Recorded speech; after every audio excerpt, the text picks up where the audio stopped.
Good morning, everyone, and thank you for returning to my channel for another installment of Motec Monday. Sorry that this update is a little bit late.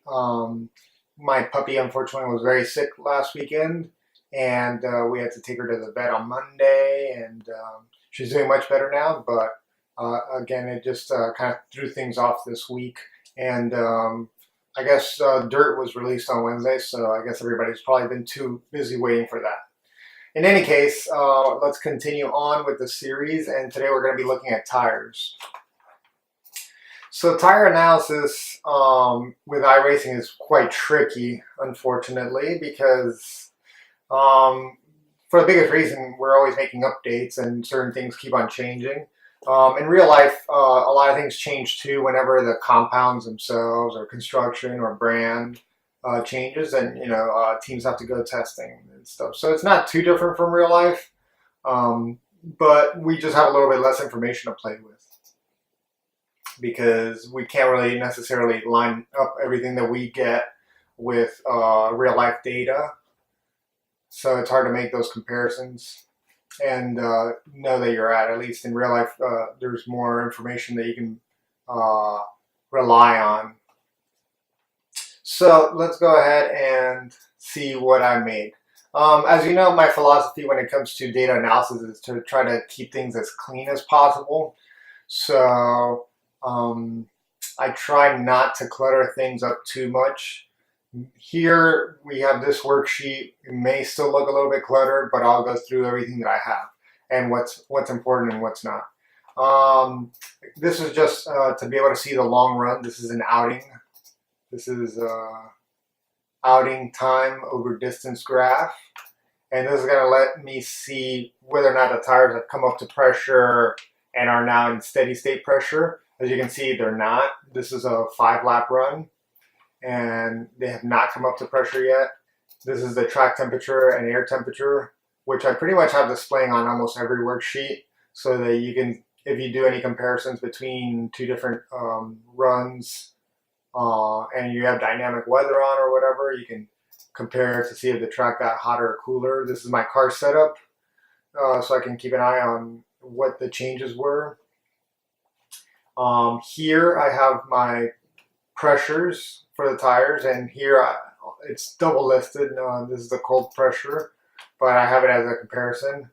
And then I have these set to change the colors whenever they get to whenever they're within the ideal optimal range. Now, what we were talking about was that we were going to try to find the optimal range for the tires. So let's see what we can learn from the analysis. I did several runs. I did 1, 2, 3, 4, 5 runs with slight different changes. In some cases I changed the camber, in some cases I changed the pressure. Unfortunately, they're all short runs, 5 laps each, so they never really reached steady state pressure, which is very important. In any case, here the more important plots, especially to be able to find ideal pressures. So this is very important to us right now. And this is important to us right now. This isn't, because we don't know what the ideal pressure is. And this tool here, this math is P-temp. This peak temp is basically, this is kind of like a more traditional evaluation of pressure and whether or not it's correct. And in this case, what this math says that, and I have it gated, just to include only turns. So that's the absolute value of the lateral G-force being greater than whatever I have as my turn cutoff G, which right now is at 1.8.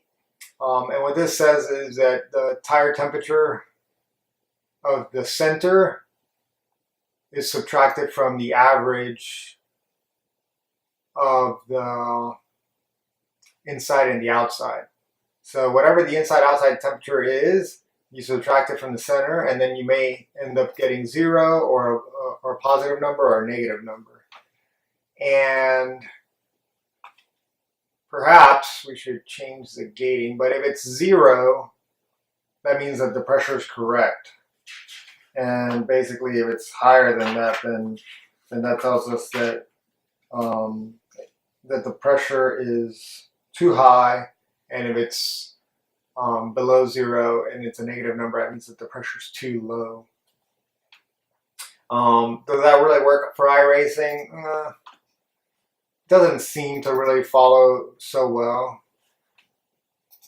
So I'm not really too keen on using it. Let me just change and see what that looks like. If I take out the gating on it and we just leave it as is so that it includes the entire, but I still need the, oh no, I know.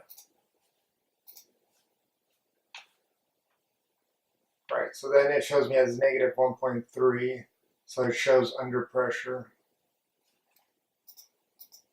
Well, I'll play around with that, and you can play around with that as well to see if there's a way that we can make this actually a little bit better, more representative, and work well on iRacing. So this graph right here, I said, is going to be very important for our case right now. So let's go ahead and expand this a little bit. And what this graph shows is left hand turns, right hand turns. So these are a little bit gated as well, these tire pressures in that sense. And basically I have the front right and right rear tire pressure shown just for the left hand turns, and the front left and rear left shown for the right hand turns. And basically you can see how what we're looking for is any kind of drop in lateral G based on what the tire pressure is. So as the tire warms up, we're expecting perhaps a drop or an increase in lateral G forces that are attainable just based on the pressure. So what we're looking for is trends. But unfortunately, like I said, this is not ideal because we don't have long runs where we reach steady state pressure. So the tires are always in a more transient state. And then the other issue is just the fact that the tire does seem to behave in a realistic manner where you have more grip in the first 1 or 2 laps, regardless of what the pressure is. That's just based on the wear of the tire. So then that kind of throws things off where you might generate more G on the first or second lap, then it may go down again, and then it may end up going up again a little bit later on once you reach steady state. But that's kind of not the trend that we see here at the moment. So it's not immediately obvious, but this is a good graph to have because it will show trends. It's possible that it'll show very helpful trends with the pressure. Once you know what the ideal pressures are, then that's where you don't really look at that too much, and then you're just going to want to have this set to whatever your pressure, ideal pressure is. So this used to be set where it would turn green between 180 and 190 kilopascals. That used to be the old ideal pressure, not necessarily going to be the correct one now. So the colors are irrelevant at the moment. Let's look at tire temperatures. Again, I have my outing versus distance graph. This is all exactly the same. So there's really only one thing that's new here, and that's this plot right here where I took the average tire temperature of the front tires and the rear tires, and I'm comparing it to the absolute value of the lateral G-force. And this is what you end up getting. And here, this has got some nice curvature to it. So we can see that there's a little bit, if you were to draw, if you look at my cursor, I'm going to move it slowly. If I were to draw, you can see that there's a bit of a round shape. There's a curvature to this average here of the peak. And it makes a nice little cone. And if you were to look and you were able to have that cone drawn out, you would be able to see that there's a nice peak where basically, or an optimal tire temperature that actually yields the highest lateral Gs. And it seems to me like we're looking at something like 60, These are in intervals of 2s. So it looks to me like maybe 63 degrees Celsius to about 73 is maybe like an optimal working range, 63 to 73. And for the rear tires, I kind of see the same type of curvature. This here, but it seems to me like maybe perhaps a little bit lower, 60 to 70. And that's the peak tire temperatures. We'll compare that with other runs, but you can kind of see that this graph shows you a nice trend where you can find your optimal tire temperatures, and perhaps that'll help evaluate whether or not you're pushing the car too hard with either you're driving or you have a setup that's kind of overloading the tires, and you may be able to reduce, help that with pressure, but it may be also an issue of balance. So that'll be helpful. This is really only helpful for determining what the optimal tire temperatures are. Later, you're going to just want to watch the tire temperatures in a different manner with just some averages, or like here with the distance plot. So these are the average for the tire corners.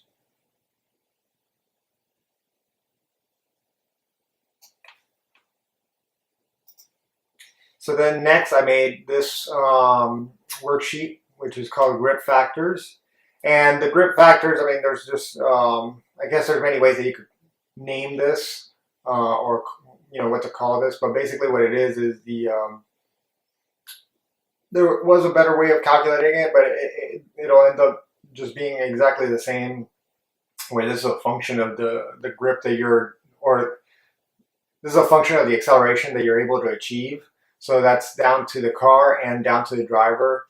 But there's really no way to take the driver out of it. So this is basically, all this is the total G-force, which the total G-force is, of course, the square root of the lateral G squared plus the longitudinal G squared. And all it is it gated in different ways, where I'm basically filtering out all the moments that are not traction limited. So basically, corners, braking, and accelerating, heavy acceleration are the only moments that we're really using up the tire grip. Whenever you're driving down the straightaways, you're not really doing anything with it. So let me just zoom into a single lap. So as you can see, this is, straightaway, turn, straightaway, turn, straightaway. Basically, I'm taking out all the straightaways. So that's the overall grip factor. Then for acceleration, I gated that with obviously longitudinal G. Braking, same thing, longitudinal G. And then we have a turn mechanical, which is gated not only for lateral G, but for speed, where below, I think, 150 kilometers per hour, it'll put it in this bracket of turn. And then aero is for a turn that's not only using mechanical grip of the tires, but it's also using aerodynamic grip. So let's look at those maths. Like, for example, it's 120 kilometers per hour. So you can see what I did here.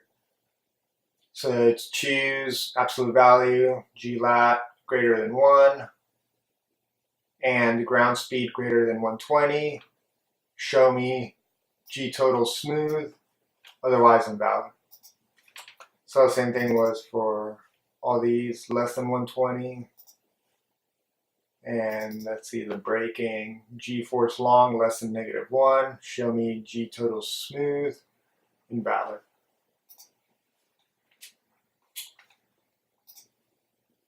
So the benefit of this, of course, is not going to be seen with the graph, but we use these numbers where we can control. I have it set to, this is a channel report, and I have it set to where it's going to say you have to put this zoom linked. So not only will it show me the averages, but I can also zoom on the laps, and it'll recalculate your averages. So that's going to be very useful to have. And then finally, I have this page that I intend to try to do some analysis with cambers. This is still going to be requiring some more work because of the fact that it's not immediately obvious what spread of temperatures we're looking for, but I'll at least show you my methodology and why it works. First of all, there's so many ways to try to calculate ideal cambers. The real-life textbook way doesn't really work for iRacing. That does not usually yield the best. And the textbook way will tell you that there should be a certain difference between the inside and the outside temperature. And when that's achieved, your camber's right. But there's a lot of leeway or a lot of gray area in there. And ultimately, if you follow that, I don't think that you'll end up, usually with all the previous builds, it won't lead you to the ideal camber. I've seen other ways that people have gotten creative, including using like geometric methods of calculating the angle of the car that's rolling and trying to match that to the dynamic camber angle and trying to get the contact patch to flatten out. But in a physical way, I don't see how that could ever possibly be correct because of the fact that the tire deformation is so great as the tire sidewall flexes and rolls underneath the tire, depending on what type of tire it is. You've already ruined your angles anyway, so that's no good. So what I'm going for is, again, I go really crazy with the gating on almost everything. So what I'm doing is I'm showing you your inner, outer, and your inner, center, and outer temperatures for everything. That's all, oriented correctly. But these are means, okay, for the entire session. So that's averaging the entire thing. But they're also gated where it's only showing me the temperature of the tire and averaging it only for extreme cornering right now. This means that for this tire, and this is the right-hand tire, which is only going to be loaded up when we're making left-hand turns. That means that I'm taking that and I'm gating it. I'm saying only when the lateral G is for a left-hand turn only. So I'm taking out the right-handers. And at a point greater than 1.8 G, so that's basically as high, almost as high as we're going to get of lateral G. Then show me what the average temperatures are. So basically, this is taking into account only the temperatures at those moments. So you can hope that you're going to be able to see less of a spread if your camber is correct. Spread being the difference between the inner and the outer tire, which I do have calculated here, as this is a difference of 9.3. And I also have here the heat rate. So the other idea is that as you're cornering, and we know that the inside part of the tire is always hotter because it's leaning in on down the straightaway. As the tire starts to flatten out and make contact with the other parts of the tire, the heat rate, and you're also cornering. So I mean, you're going down the straightaway. All the tire surfaces are actually getting cooler. As soon as you start loading up the tire and using it, the heat starts to increase. The inside corner is already hotter than the outside, but we kind of expect that as they're coming up and increasing in temperature, that the rate that they're increasing their temperature at is kind of similar. That's what we expect, and that's what we're calculating here. This is also gated only for the moments that are greater than 1.8 Gs.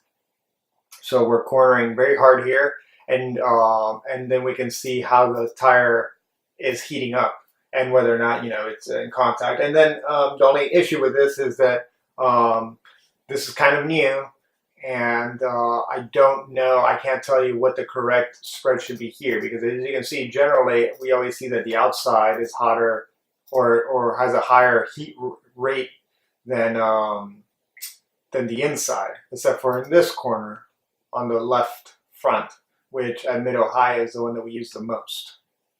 So we have to look at these and study them a little bit more closely. Can this be a useful tool to calculate cambers if you're the optimal camber? Yes, once we figure out what the what we're looking for. The grip factors, now this will get interesting. So again, the idea is really to look at the numbers and look at the averages and see the runs. So I have all my runs set here. And we have the grip factors for them, and we can see which one was the best on the average. And then also we can look at the individual laps and see how they did. So as you can see here, it seems like the best grip was achieved on this run, which is our second run, which is the lowest air pressure, but with just slightly higher front camber. Was able to get a little bit better overall braking, accelerating, and mechanical turn.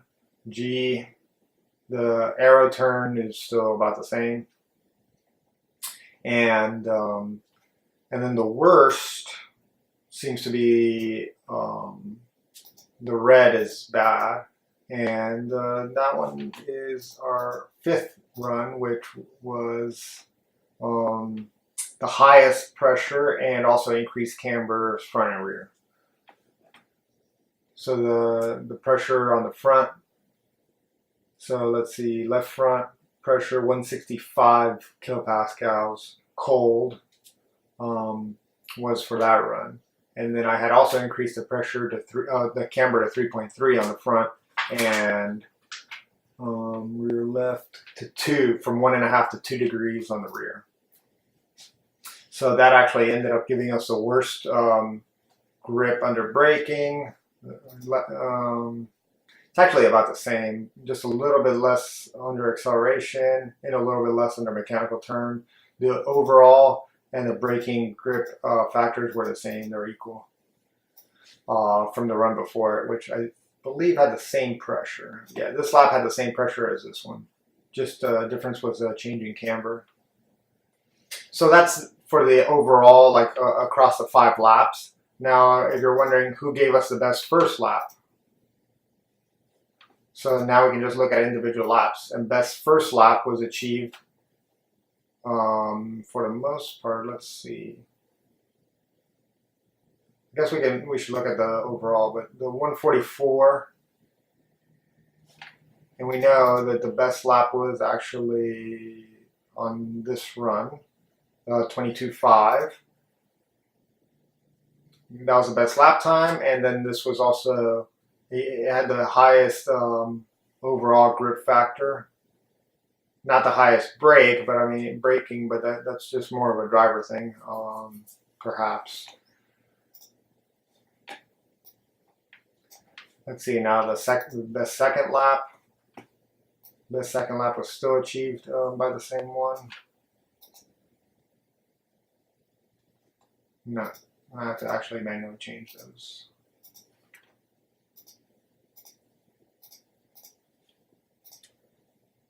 Best second lap.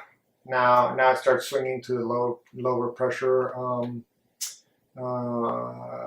laps that were made. So now you can see that the higher pressure ones start losing out. Now we start getting a little bit better use here. This is the high camber one. So perhaps there's still a positive effect from the high camber only at really high G turns with the aid of downforce. Let's go to lap 3.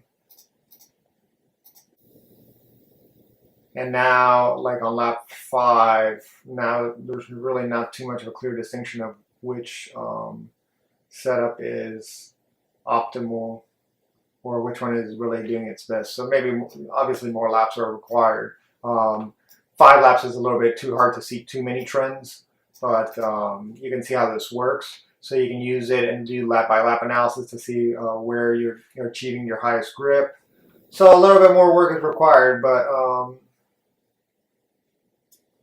we're close. I mean, I think maybe 160, maybe a little bit lower would be the ideal steady state pressure. We'll find out. More testing required. Anyway, I think this is a good clean way of doing it to evaluate your tire performance. we'll see if it works out. Let me know. Let's have a conversation about it. I'll take any feedback you guys have and suggestions, or if you guys want to include some of your own data, we can go over it. So you guys let me know. Don't forget to subscribe to my channel. We're going to do a little bit more aerodynamics stuff coming up with a couple more videos, and I promise to have those ride height pitch sensitivities set. So let you guys know. Until next time, thank you for watching, and don't forget to subscribe.